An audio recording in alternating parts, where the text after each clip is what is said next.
Welcome to Option Trades Today. I'm Tony the Bat Batiste, and I've got a trade idea for you today. April 4th, 2023. Where has the quarter gone? I hope you had a great first quarter. As everybody at Tasty Nation, I think, had some great opportunities with this two-sided market that we've had this first quarter. Let's talk about that right now.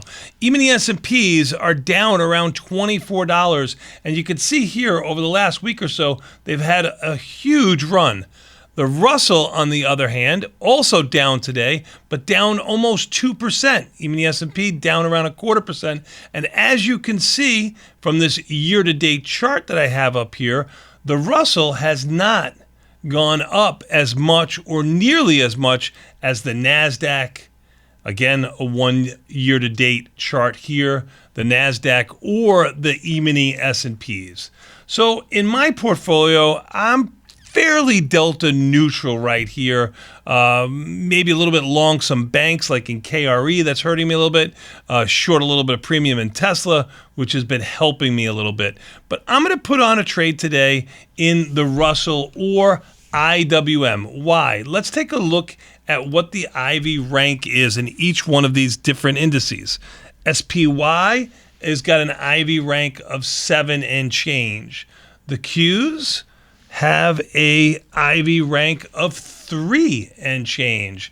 And IWM, if you're looking to sell premium in an ETF with no earnings or anything else to worry about, IWM has the best IV rank of everything that we trade on the equity side with an IV rank of 22, and it has been upticking over the last couple of days. You know, at times I like to look at my IVX 5-day change on all of these products, and some of the most active ones you'll see here over the last 5 days, even though the volatility has been going down across the board, volatility in IWM has at least been staying constant, although it is relatively low IV rank at 22. But I want to avoid all these earnings that are coming in the coming months, so I'll be looking at a bunch of ETFs in this podcast and probably in future podcasts.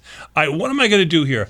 I originally thought about, and we talked about on the show, putting on a long Russell, short NASDAQ type trade. Let me just show you what that's looking like right now. I'm going to put up here the pairs trader. All I did was click on the pairs on top of here, and I have the Russell. That would be long the Russell, short the NASDAQ. Now I have it 1-to-1. I know Tom's been doing a relationship of 5-to-2, or you can do it 2-to-1 if you want to, but I'm just showing you 1-to-1. If you want to look at it from 2-to-1, the chart's not going to look too much different.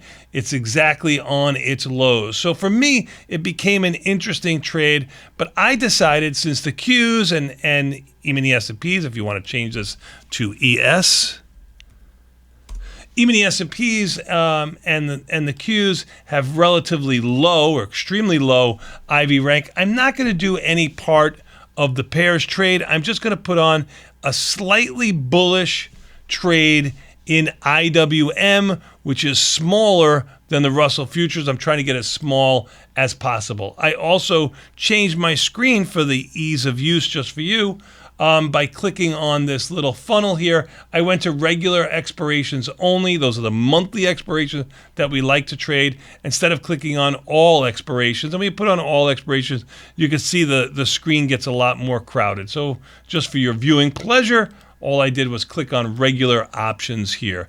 You know we like to go around 45 days, and lo and behold, May in the regular monthly options has 45 days. I said I wanted to skew it ever so slightly bullish because the Russell has not cooperated with the rest of the market. If the market, sells off a little bit, maybe IWM, which has a 0.91, a high correlation to the S&P, won't go down as much, and volatility won't climb as much relative to SPY and the Q. So what am I going to look to do? If I'm looking at a full trade, I'm going to do a strangle here, but if I'm looking at a full trade, I always want to keep my mechanics the same. So we like to sell somewhere around that 20 to 30 delta option. I'm going to go right in the middle and pick the 165 puts, which have around a 25 delta. Now, if I was straight out long or straight out bullish on IWM, this trade has a 78% pop.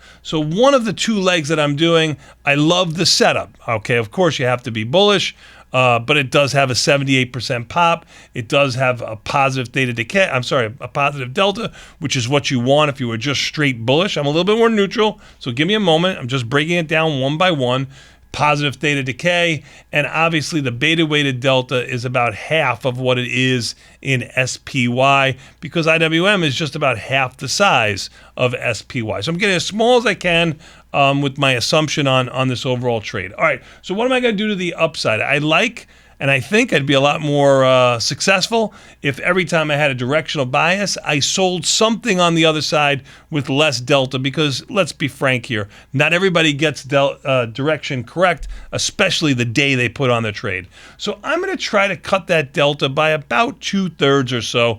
I'm going to go up to the 188 calls, which have a 17 delta. Again, we like to stay somewhere between 20 and 30 deltas, but since I went to 25 on the put side, I'm going to roll that number a little bit lower and come down to the 188 call. And you can see that's trading at $3.69. I actually sold it a moment ago at $3.67.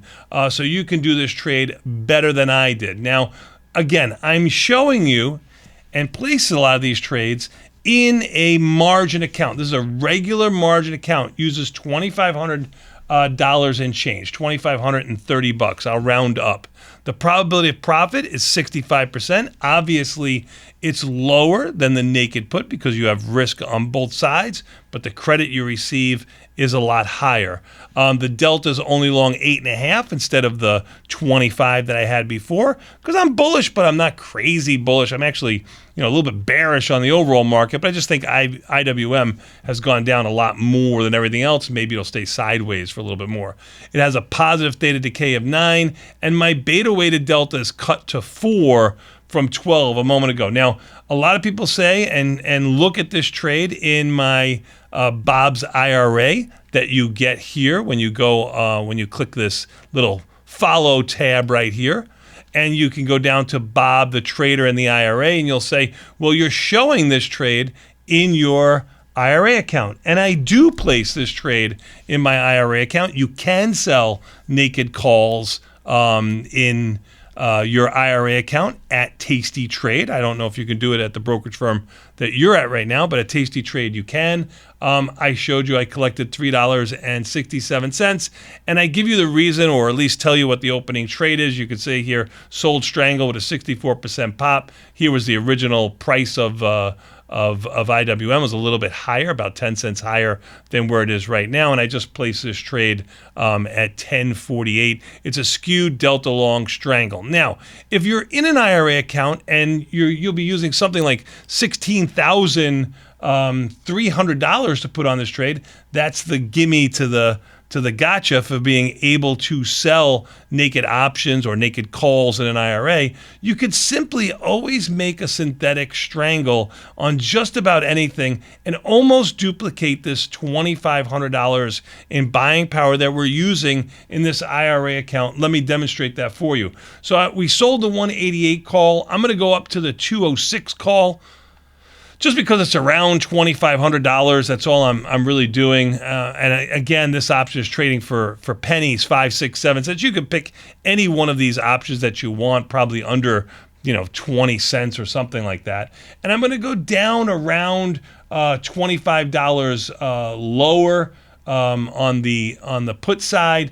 Let's go down to, or a little bit more. Let's go down to the 135. You'll notice that the put skew here makes these puts a lot more expensive than the calls, relatively further away from the money. I'm all the way down at the 135 versus the 206 on the call, and these puts are trading for 26, 27 cents. So you can again simulate in an IRA account. That's what I'm trying to do here. That same $2,500 or $2,600 that you would be using on this trade. And again, of course, you're going to be collecting a little bit less, $3.39 versus the $3.67. But again, you get to save about $13,000 in buying power in your IRA account for another trade. Not to put on more of this strangle in an IRA account or this synthetic strangle in an IRA account. No. That's not the reason why you're doing this. The reason why you're doing this is only for one reason, and that's to reduce your buying power on the trade. All right, everybody, I hope you move or transfer your account or open up a new account at Tasty Trade right now today. Help us keep the lights on and help me continue with this podcast. Please like and subscribe to our YouTube channel. Also, leave me a comment if there's something that you'd like to see or a suggestion you have for me to make this better. I would always appreciate your constructive criticism and your kind words.